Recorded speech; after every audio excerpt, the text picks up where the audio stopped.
Everyone, Brittany here. Today we're going over proper chaturanga form in a yoga class, as well as giving you a modification if you would like to do that instead. Sometimes in a vinyasa yoga class, it gets very tiring and repetitive to keep doing those chaturangas. Some teachers, including myself, always give the option to skip. It is your practice, just do what you want. You can always hold a plank or meet in a downward facing dog. But just in case you want to go over the form, that's what we're going to do today. So when you're ready, or if you're not going to do it with me, just go ahead and watch. We're going to meet in a high plank position.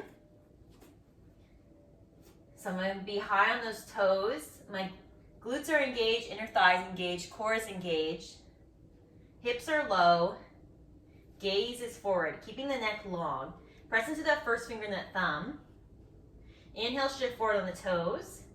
Exhale, lower halfway. Keep the elbows in at your sides. Inhale, we're going to untuck the toes.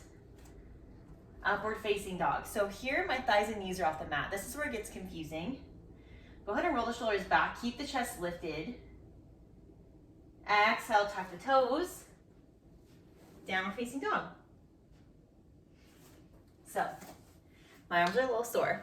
You can always go a little bit lower, but I think a lot of people always end up lowering more than they need to, when really you don't need to lower that much. You know, you're gonna end up arching your back and hurting your spine.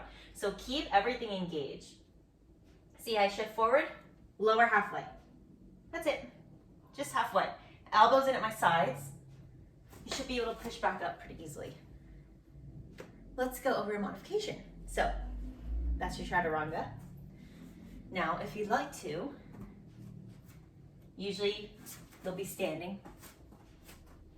Forward fold. Plant the palms. Step back to plank.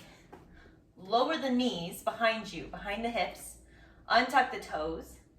We're still going to lower halfway. Keep the elbows in at our sides. Exhale. Cobra. So this time our thighs and knees are on the mat.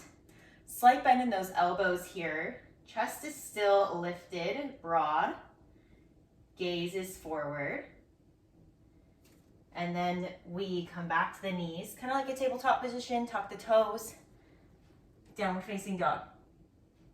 That's a great modification if you're still getting used to it, if you have an injury, if you're tired. Even I do that, especially when I'm teaching. Do what works for you. And then I'll just go over what other options you can do. So I also tell my students, feel free, hold a plank for like a breath or two, however long.